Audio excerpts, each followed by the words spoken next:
शुरू। 14 मार्च।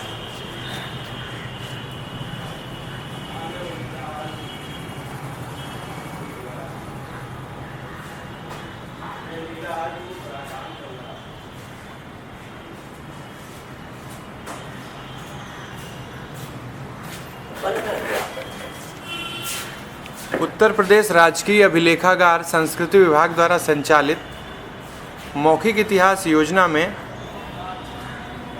आज अयोध्या प्रसाद गुप्ता निवासी जिला गोंडा का OCR में संस्मरण रिकॉर्ड किया जा रहा है। इस संस्मरण में अंजनी कुमार त्रिपाठी एवं वीरेंद्र सारंग उपस्थित हैं। कृपया श्री गुप्ता यह बताने का कष्ट करें कि आपका जन्म कब हुआ और आपने अपनी शिक्षा दीक्षा कहाँ पाई। मेरा जन्म जनवरी 1927 में बस्ती ज़िले के एक गांव में हुआ था और मैं कक्षा 5 में पढ़ रहा था। तो उस समय कुछ पर्चे हमारे झोले में मिले, आपत्तिजनक थे, सरकार विरोधी थे वो पर्चे। सर आपके माता पिता का क्या नाम था? पिता का नाम सूरजलाल गुप्ता और माता का नाम जो है श्रीमती राजकुमारी देवी। शिक्षा दीक्षा आपकी कहाँ हुई? शिक्षा तो बस्ती में ही हुई और उसके बाद जो है कहाँ तक?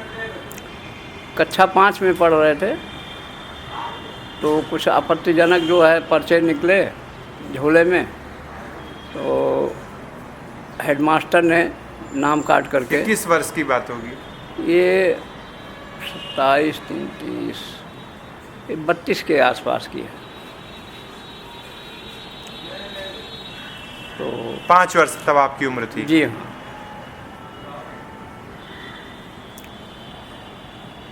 और हमको एक झोले में बम दिया गया था। बस्ती में कुआनों के ऊपर पुल बना था, उसको उड़ाने के लिए। और हमारे गुरु बाल रूप शर्मा जो गाजीपुर के रहने वाले थे, उनको गोरखपुर में राप्ती का पुल जो है उड़ाने के लिए बम दिया गया था। संयोगवश दोनों लोग पकड़ लिए गए। और कब पकड़े गए आप? ये 1942 की बात है। 42 की बात है। तो बम का झोला तो हमने कुआनों में फेंक दिया था, नदी में। अंग्रेज़ सरकार ने बहुत कोशिश किया, गोताखोर उसमें जाल भी डाला गया, लेकिन बम जो है बरामद नहीं हुआ। अंत में उन्होंने पूछा, अंग्रेज़ों ने, कि आपकी उम्र क्या है? तो मैंने कहा 15 साल। तो उन्होंने 15 बेत मार करके छोड़ दिया। 15 बेत लगने के बाद हम चलने फिरने में असमर्थ हो गए। तो बस्ती ज़िले के एक पुराने डॉक्टर थे, डॉक्टर कमला दत्त त्रिपाठी, जो कि माधव प्रसाद त्रिपाठी के भाई थे। उन्होंने 6 महीने तक मेरा इलाज किया और उनके इलाज से चलने फिरने लगे। और संयोगवश नेताजी सुभाष चंद्र बोस का बस्ती में आगमन हुआ था। बस्ती में एक स्थान है हथियागढ़ चौराहा, तो वहाँ जो है नेताजी सुभाष चंद्र बोस आए थे और मैं भी उनका भाषण सुनने गया था। तो उन्होंने मुझसे कहा अंग्रेजी में कि a man join the army, फौज में भर्ती हो गए? तो मैंने जो है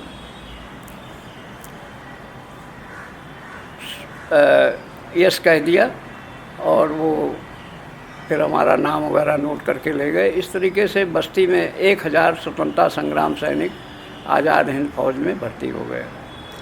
हम लोगों को पानी के जहाज़ से जापान भेज दिया गया। कब की बात है ये? ये 43 की बात है। आप आज़ाद हिंद फौज में भर्ती हुए? जी हाँ। अच्छा। पानी के जहाज़ से जापान भेज दिए गए, फिर वहाँ 6 महीने की ट्रेनिंग दी गई, फिर लड़ाई पर भेज दिए गए। रंगून, बर्मा, सिंगापुर, मलाया ये सब आज़ाद कराते हुए आसाम के रास्ते भारत में आए। वहाँ 6 महीने तक भयंकर युद्ध हुआ। 1 लाख सैनिक हमारे तरफ के मारे गए, 1 लाख अंग्रेज़ों के तरफ के। हमारे आज़ाद हिंद फौज के सैनिकों की संख्या 4 लाख थी, अंग्रेज़ों के सैनिक संख्या वो 2 लाख थी। उसके जब 1 लाख मर गए तो अंग्रेज़ों ने ये सोचा कि अब 1 लाख ये भी मर जाएंगे तो हम कहीं मुंह दिखाने लायक नहीं रहेंगे। अतः जापान के ऊपर 2 बम उन्होंने गिरा दिया, हिरोशिमा और नागासाकी पर। एक 8 अगस्त, 6 अगस्त और एक 9 अगस्त को। और ये कहा कि अगर लड़ाई नहीं बंद करोगे तो हम पूरा जापान ख़त्म कर देंगे। और इधर जो है जापानियों ने एक हवाई जहाज़ ऊपर उड़ाया और उसको डायनामाइट से क्रैश कर दिया और ये अफवाह उड़ा दिया कि मतलब नेताजी विमान दुर्घटना में जल के मर गए। लेकिन जापानियों ने उनको एक बंद गाड़ी में बिठा करके रूस छोड़ाया। रूस में बहुत दिनों तक नेताजी थे। पंडित जवाहरलाल नेहरू जो है वो चावल के मामले में रूस गए थे, वहाँ उनसे 2 बार मुलाकात हुई। उन्होंने आग्रह किया नेताजी से कि आप जो है भारत में चले आएँ और सारी व्यवस्था हम संभाल लेंगे। उनके कहने से वो भारत में, रूस से भारत चले आए। बहुत दिनों तक वो सैलमारी आश्रम में रहे। जब लोगों का आना जाना शुरू हो गया और दर्शन करने वालों की संख्या बढ़ गई तो वहाँ से वो सैलमारी आश्रम छोड़ करके, ये क्या सैलमारी आश्रम कहाँ पड़ता है? ये भारत, नेपाल और बिहार का बॉर्डर है। अच्छा। रक्सौल जिसको कहते हैं। हाँ। फिर वहाँ से नैमसारण में आ गए। नैमसारण में भी जब दर्शन करने वालों की संख्या बढ़ गई तो उन्होंने रातों रात जो है नैमसारण को छोड़ करके बस्ती जनपद में आ गए। बस्ती में 7.5 बरस रहे। क्या इन दिनों आप कभी उनके संपर्क में भी आए? जी, हमें सैलमारी आश्रम भी गया था उनसे मुलाकात करने और नैमसारण में भी गया था और बस्ती में तो कई बार मुलाकात किया। फिर 2.5 बरस अयोध्या में रहे। एक राम शंकर पंडा का मकान था जिसको लखनऊआ कोठी के नाम से पुकारते थे। उस मकान में वो 2.5 बरस रहे। इसके बाद 3 बरस जो है राम भवन फैजाबाद, जो कि सिविल लाइन में है, वहाँ रहे। बस अड्डे पर? बस अड्डे के पास है। मैं उन दिनों दिल्ली में था। नेताजी ने जो है मेरे पास फ़ोन किया कि आप फ़ौरन जो है चले आओ। जब मैं फैज़ाबाद आया तो देखा कि नेताजी काफ़ी दुबले हो गए हैं और खाना पीना छोड़ दिया है उन्होंने। तो हमने कहा कि मान लीजिए भोजन नहीं करते हैं आप, तो फल फूल और दूध वगैरह, दही वगैरह ये सब लेते रहिए जिससे कि स्वास्थ्य पे असर ना हो। तो उन्होंने कहा कि मैं आज भी भोजन नहीं करूँगा क्योंकि आज मैं एकादशी का व्रत हूँ। और इतना कह कर के वो कोमा में चले गए। फिर मैंने तुरंत नौकर को दौड़ाया। हमने कहा तुलसी की पत्ती और गंगा जल लेकर के आओ। गंगा जल और तुलसी की पत्ती आई, उनका मुंह खोल करके उसमें डाला गया और उसके बाद 2 मिनट के लिए उन्होंने आंखें खोली और बातचीत किया। फिर उसके बाद वो उन्होंने कहा लगता है कि मेरा अब अंतिम समय आ गया है। तो इसके बाद वो 16 सितंबर 1985 में शाम को 6 बजे उनका निधन हो गया। वो मरने से पहले एक कागज़ पे लिख गए थे कि हमारे अंतिम संस्कार में केवल 5 लोग रहेंगे, मकान मालिक और उनका लड़का, हैदराबाद में डॉक्टर बनर्जी और उनका लड़का, 5वां मेरा नाम लिखा था। उन्होंने ये भी लिख दिया था कि 4 आदमी कंधा देंगे, बाकी एक दिशा निर्देश करेगा। तो 6 से 7 के बीच में हम लोगों ने उनका अंतिम संस्कार करके गुप्तार घाट अयोध्या में एक समाधि जो है बना दी गई गुमनामी संत के नाम से। और फिर वहाँ से आए तो सरकार को मालूम हो गया, उन्होंने सारा सामान जो है उनका सील करके फैजाबाद तहसील में बंद कर दिया। उस समय के कोई दस्तावेज आपके पास हैं जब आप उनके संपर्क में रहे इन दौरान? दस्तावेज तो कई हैं, फोटोग्राफ कई हैं हमारे पास। और आखिरी समय उन्होंने ये कहा कि मेरे संबंध में एक किताब लिखी जाए और हो सके तो एक फिल्म का निर्माण भी किया जाए। तो किताब तो मैंने लिख दिया नेताजी सुभाष चंद्र बोस के बारे में, और वो किताब जो है काफ़ी बिक भी गई है। तीसरा या चौथा एडिशन है उसका। फिल्म के लिए मैंने प्रधानमंत्री श्री अटल बिहारी वाजपेयी से बताया, तो अटल बिहारी वाजपेयी ने कहा कि हमारे पास फाइनेंसर को भेज दिया कि भाई 10-20 करोड़ रुपया जो कुछ लेना चाहो ले लो, मैं फाइनेंस कर दूंगा, ये प्रधानमंत्री का आदेश है। लेकिन हमने कहा कि हम कर्जा लेकर के फ़िल्म नहीं बनाएंगे, पता नहीं फिल्म चले या ना चले, तो फिर कर्जा कहाँ से दिया जाएगा। तो हमने इनकार कर दिया। हमने कहा प्रधानमंत्री को 2-4 करोड़ रुपया देना हो तो दे दें, फिल्म बन जाए। अंत में सहारा इंडिया ने फिल्म का निर्माण किया उस किताब पर।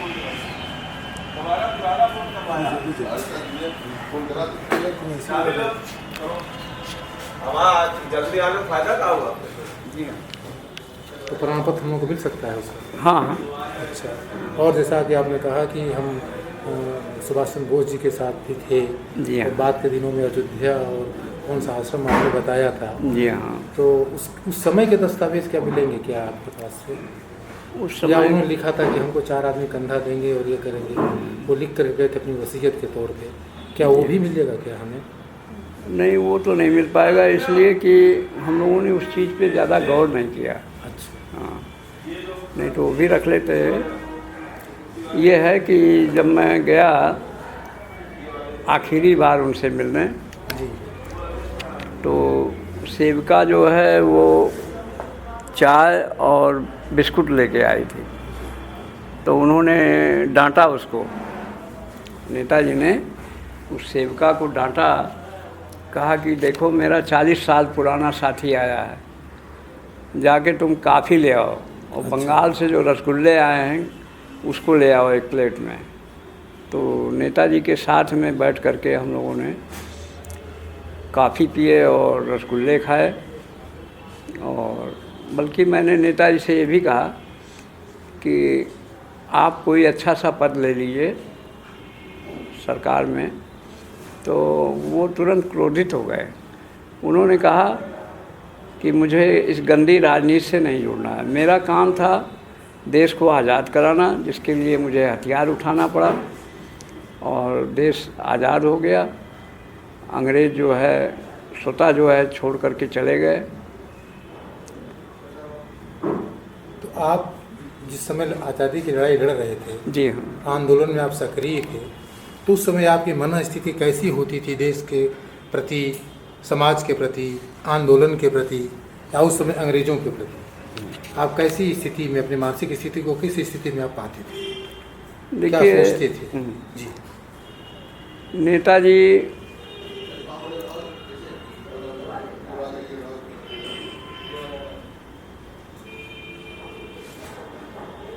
नेताजी ने और कुछ धन दौलत किसी से नहीं मांगा, सिर्फ यही कहा कि तुम मुझे खून दो, हम तुम्हें आज़ाद करा देंगे। क्योंकि जब लड़ाई होती है तो उसमें खून की ज़रूरत ज़्यादा पड़ती है, तो इसीलिए नेताजी ने खून मांगा। क्योंकि उस समय सबसे मूल्यवान चीज़ जो होता है वो ब्लड होता है, और नेताजी ने इसी चीज़ को मांगा। आपको प्रेरणा कहाँ से मिली? या कोई ऐसी कोई बात, प्रेरक बात, जिस बात से आप प्रभावित होकर के आज़ादी की लड़ाई में आप सक्रिय हो गए, आंदोलन में कूद पड़े आप? कोई ऐसी बात हमें बताएं जो आपको बहुत ही प्रभावित करती हो और आज भी वो आपको याद है। मैं गांधी जी के साथ में था, तो मुझे 15 बेंत मारे गए, और वह बेंत जो है, जो मुझे मारे गए, वो आज भी जो है वो रह करके याद आता है। क्योंकि उस समय बेंत जो है, आदमी को एक साखू के पटरे पर लिटा दिया जाता था, और केन जो है वो 24 घंटे तेल में भीगे रहते थे, और उसी केन से वो मारते थे।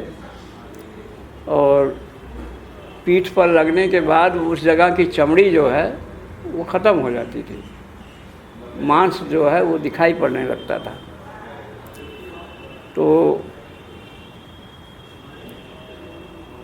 वह जो है स्थिति जो है हमें आज़ाद हिंद फौज में नेताजी के, गांधी जी का साथ छोड़ करके और नेताजी के साथ में जाने को मजबूर कर दिया। ये सर दंड आपको किस जेल में मिला? ये बस्ती जेल में। अच्छा, बस्ती जेल में? जी हाँ। और आप जो गिरफ्तार करके रखे गए, वो आपने अभी बताया कि आप आगरा जेल में रहे? आगरा जेल में तो थोड़े दिन रहे, 5-6 महीने करीब जो है वो पंडित श्री राम शर्मा आचार्य के साथ में रहे। लेकिन पंडित श्री राम शर्मा आचार्य जो है ना तो पेंशन लिए और ना ताम्रपत्र लिए, सब चीज़ें वापस कर दिए। और उन्होंने कहा इन सब चीज़ों की हमें ज़रूरत नहीं है। बाद में पंडित श्री राम शर्मा आचार्य ने हमको बुला करके शांति कुंज में सम्मानित किया 2 बार, और 2 बार उनके दामाद जो है प्रणव पांड्या, इन्होंने सम्मानित किया। महाराष्ट्र की सरकार ने भी हमको बुला करके सम्मानित किया। हरियाणा की भी सरकार जो है उन्होंने भी बुला करके सम्मानित किया। तो इस तरीके से मतलब कई बार जो है सम्मानित किए गए।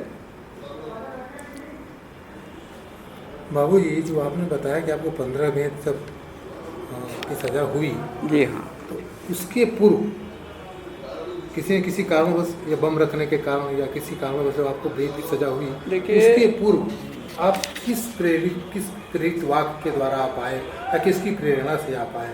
कैसे आपके दिमाग में ये बात आ गई कि हम आज़ादी की लड़ाई लड़ेंगे? उस समय माहौल ही ऐसा था कि हर व्यक्ति, चाहे वो बालक हो और चाहे जवान हो, चाहे किसान हो, हर आदमी ये जो है कि हम देश के लिए कुछ न कुछ काम करें जिससे देश आज़ाद हो जाए। क्योंकि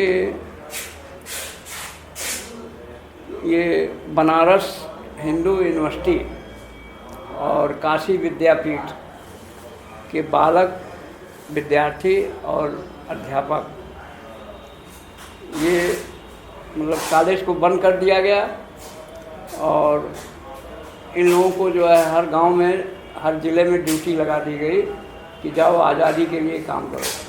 तो इन्हीं स्टूडेंट्स की ड्यूटी? जी हाँ, बीएचयू के स्टूडेंट्स की ड्यूटी? बीएचयू के स्टूडेंट की। ये कब सर? ये 42 की बात है। अच्छा। तो इन लोगों से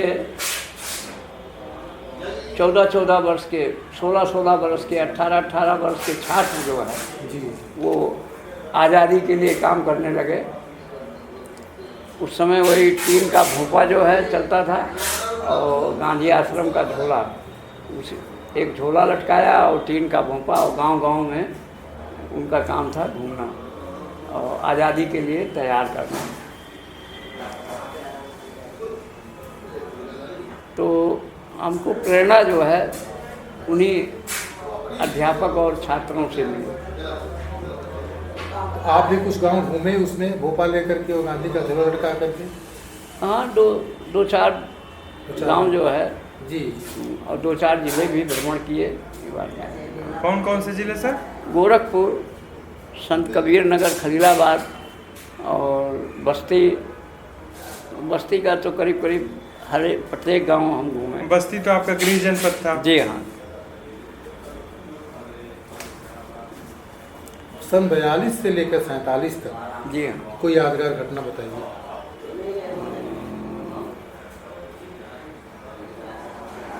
चौरी चौरा कांड जब हुआ तो पहले जो है पंडित जवाहरलाल नेहरू को भेजा, फिर देवदास गांधी को भेजा उसकी रिपोर्ट देने के लिए चौरी चौरा कांड का। तो दोनों लोगों ने जब रिपोर्ट दिया तो दोनों में भिन्नता थी। तो महात्मा गांधी गुजरात से स्वयं चल करके आए और गुजरात से चल करके आए तो उनका भोजन और विश्राम ये हमारे निवास पे था। किसका? गांधी जी का? जी हाँ। ये कब की बात है? ये 1930 की बात है, तब मैं 3 साल का बालक था। तो क्या आपके पिता भी इसमें, पिता मतलब सहयोग, गांधी जी के आपके आवास पर आने का जी हाँ, आशय मैं जानना चाह रहा हूँ कि स्वतंत्रता संग्राम में जुड़े बहुत लब्ध प्रतिष्ठ लोगों का ही गांधी जी से संबंध बन पाता रहा होगा, जैसा कि अंदाज़ा लगाया जा सकता है। तो क्या आपके परिवार के लोग भी राष्ट्रीय आंदोलन में हिस्सेदारी किए? पैसे से मदद करते थे। पैसे से मदद? तो महात्मा गांधी जो है आधे घंटे तक विश्राम किए और खाना खाए अपने सहयोगी मगनदास गांधी के साथ। ये मगनदास गांधी कौन? उनके सहयोगी थे। फिर वो भोजन करके और विश्राम करके जब रवाना हुए तो बस्ती रेलवे स्टेशन पर एक सज्जन ने चांदी का थाल जो है उनको भेंट किया। अब महात्मा जी सोचने लगे कि ना मैं इसमें खाना खा सकता हूँ और ना इसको अपने पास रख सकता हूँ, लिहाजा वहीं पे नीलाम कर दिया। चांदी का थाल? जी हाँ। आखिरी बोली जो है 8,000 रुपये लगी। महात्मा जी ने थाल उस सज्जन को दे दिया और कहा, चलते समय कहा कि ये पैसा जो है कांग्रेस फंड में जमा कर देना। मेरे निवास पे चंद्रशेखर आज़ाद भी आ चुके हैं और नेताजी सुभाष चंद्र बोस भी आ चुके हैं। चंद्रशेखर आज़ाद कलकत्ता में माउजर की पहली खेप गिरी थी। आपके बस्ती के आवास पर? जी हाँ। तो वो खरीदने के लिए छटपटा रहे थे, पैसा नहीं था उनके पास। तो मेरे यहाँ 1 सप्ताह रहे वो चंद्रशेखर आज़ाद और अपने सहयोगी के साथ।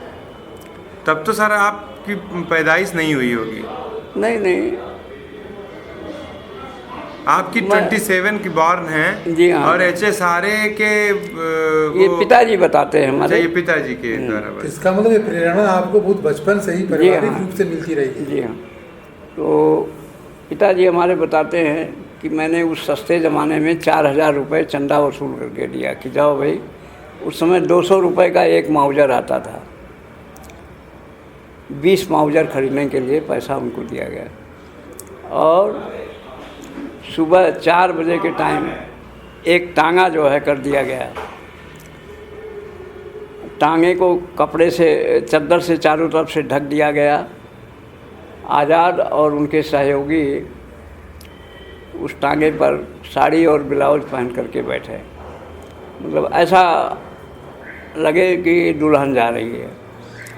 और उस समय चूँकि 4,000 रुपया एक अकेला आदमी नहीं उठा सकता था, तो उस रुपए की जो है 8 गठरियाँ बनाई गई 500-500 रुपए की और उस टांगे पर रखा गया।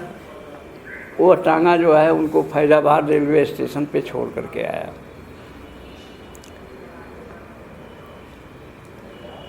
आप जैसे कि अभी वीरेन जी ने आपसे पूछा था कि 1942 से 47 के मध्य की कोई ऐसी यादगार घटना बताई जो आपके जीवन में घटी हो।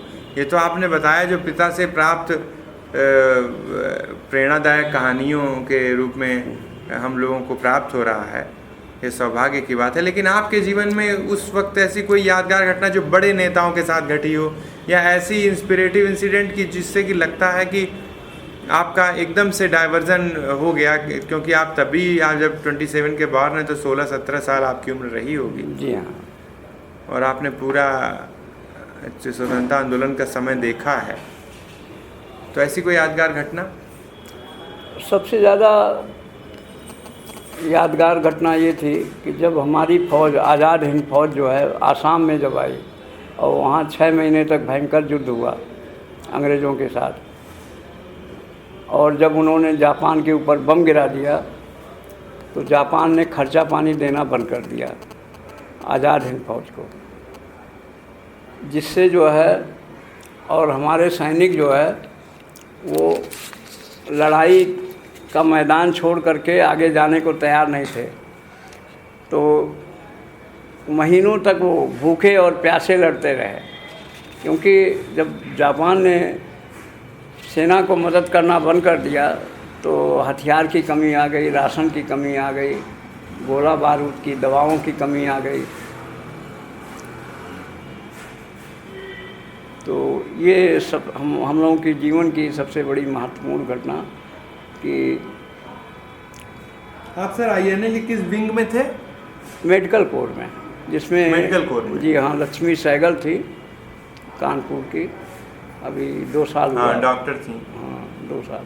ये सिंगापुर में प्रैक्टिस करती थी और अपना प्रैक्टिस छोड़ करके आज़ाद हिंद फ़ौज में शामिल। किस पोस्ट पर आप थे? भर्ती तो हमारी सिपाही के पोस्ट पे हुई थी।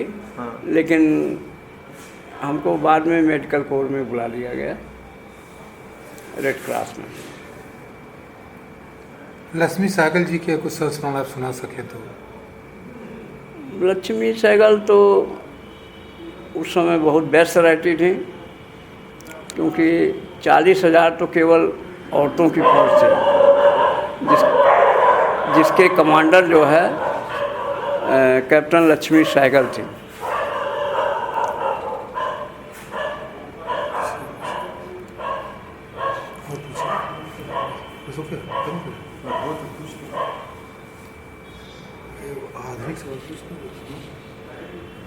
तब के सामाजिक जीवन और राजनीतिक जीवन और आज के राजनीतिक जीवन और सामाजिक जीवन में आप क्या अंतर देखते हैं? कभी कभी लोग पूछते हैं कि नेताजी ये बताइए आज का जीवन अच्छा है कि पहले का, तो मुझे ये कहना पड़ता है कि अंग्रेज़ अत्याचारी और क्रोधी थे, लेकिन उनके समय में न्याय होता था। आज के ज़माने में किसी के साथ न्याय नहीं होता है। उनका आदेश आदेश होता था और न्याय जो है वो बहुत जल्द हो जाता था, जिससे जनता को राहत मिलती थी। आज जो है कोर्ट में मुकदमा जो है दाखिल होता है तो वो आदमी मर जाता है, उसके बेटे और उसके पोते लड़ते हैं। तो न्याय की प्रक्रिया जो है वो बहुत देर में मिलती है। आज के युवाओं को कोई आप अपना संदेश देना चाहें?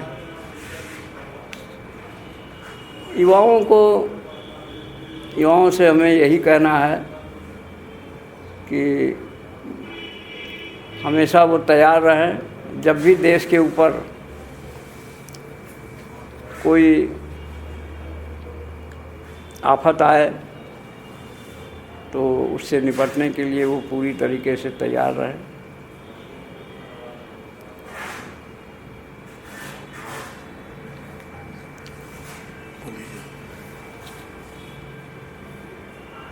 उत्तर प्रदेश राजकीय अभिलेखागार द्वारा संचालित मौखिक इतिहास योजना में आज श्री अयोध्या प्रसाद जी का संस्मरण रिकॉर्ड किया गया। आप द्वारा दिए गए सहयोग के लिए हम हार्दिक धन्यवाद देते हैं और आशा करते हैं कि आप स्वस्थ एवं दीर्घायु बने रहेंगे और इसी प्रकार आप समाज की सेवा में अग्रसर रहेंगे। धन्यवाद।